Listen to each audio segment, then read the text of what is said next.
how are you? I'm good, thanks. How are you, Rory? I'm great, thank you. Leigh-Anne, welcome to the IT Global Direction. My name is Rorisang Hlahatsi-Baloyi, and I'll be your host for today. Leigh-Anne, please tell our viewers, where are you, what do you do, and what's the hot topic for today? So, hi everyone. I'm Leigh-Anne. I'm currently a senior manager at one of the top 5 audit firms in London, in the United Kingdom.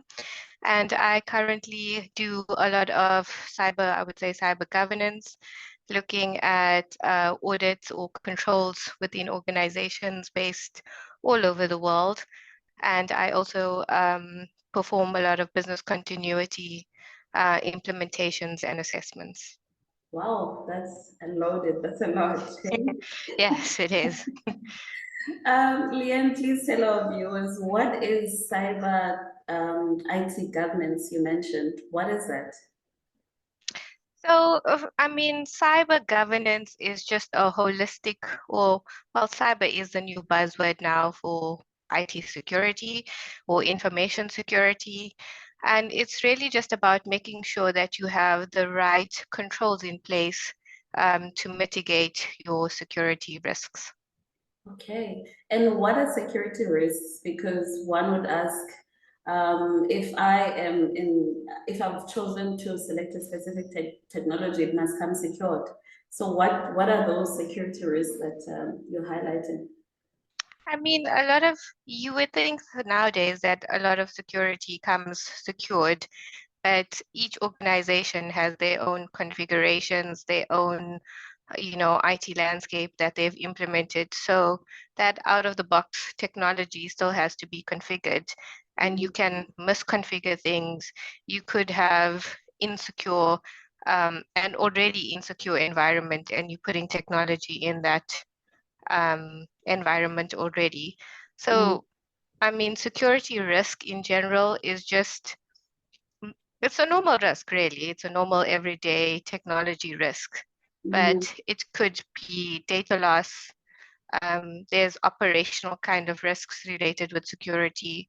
There's financial risk related with security.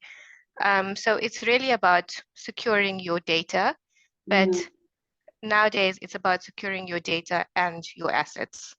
Yeah. And Lynn, do you think there are any fundamental things that organizations should do to make sure that their security standards are up to par? Yes, we generally use the Center for Internet Security framework. It's Mm, it's a leading practice framework that many organizations use from mm, a controls-based perspective. And they've defined a lot of, they call it IG1, so basic security controls that need mm. to be implemented. But I think I've audited over, must be now 100 companies in the last 2 years. And I can tell you that a lot of them still struggle with the basics. And that is just, nowadays multi-factor authentication, making sure that, you know what your assets are, first of all. Yeah. Um, you know, um, Understanding um, your configurations of those assets, security awareness. You would think we live in a technological world Yeah. that, everybody has a phone, everybody has a laptop, but everyone still, doesn't have, as I said, multi-factor authentication, antivirus. Um, it's just basic things like that. Yeah. And then for someone that's interested in joining the security or cybersecurity industry, do you have any recommendations on what they can do to prepare themselves to be more relevant in the industry? It's funny that we get this a lot. And I would say first is you need to be passionate about it, because if you're not excited about security or, learning every day about something new, then it's not for you. But basically, I think you need to know the fundamentals of just IT in general. So, Mm, like for me, I did a BCom or Bachelor of Commerce in South Africa in information technology. So Yeah. I just had that basic understanding of IT, how everything works. And then I did a few courses. So, you know, if you do like CISA or ISACA has CISA, which is Certified Information Security Auditor. There's now CISP. Also about experience. So I think you need, as someone starting off, you need to start at the bottom, learn about different organizations, different industries, different technologies, because I mean, technology changes every day. So for me to stay relevant these days, I'm listening to podcasts. I listen to like tech TED Talks. I have a few security podcasts that I listen to. So you have to stay relevant and also on top of what's happening within the world of IT and security. Yeah, and Leigh-Anne, that's actually crucial to stay relevant generally. Just make sure that you keep up with what's happening. And Leigh-Anne, where do you see a security person sitting within an organization? Do you think it should be like an afterthought after we've planned our world, or where exactly should we position security people in big organizations?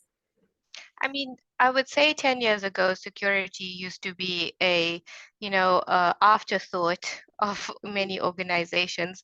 But today, to stay relevant, technology should really be, or security should be embedded in everywhere in the organization, from your HR to, finance to like your legal team. Yeah, Also, I mean, yeah, it's everybody has a security person in their IT team, but yeah, I think also making sure that you have the right security person is also really important. And I mean, if you look around the world, there's also a lot of legislation now. I think it's in the US where a C-level person needs to be security a person in the organization at a C-level. So yeah. I think security is really becoming, top of mind. In the UK, it's one of the top 5 risks for any organization. Wow, that's amazing. Leigh-Anne, thank you so much for joining IT Global Direction today. I think you left us with a lot to think about from a security perspective. One, that is security is not new. However, the more and more we move to more modern technologies, we need to consider it. You also mentioned that from many companies that you engage with, even though you're based in London, there's quite a lot of things that people don't think about in adopting frameworks from a security perspective. You also indicated that security is not an afterthought anymore. It is something that is top of mind. It needs to sit on the C-level tables as people discuss with board members, with executives within an organization to plan security upfront. Leigh-Anne, did I miss out any key thing that you mentioned today? No, I think you hit it spot on. Thank you so much, Leigh-Anne, for joining us, and have a lovely day. Enjoy your day in London today. Thank you. Yes.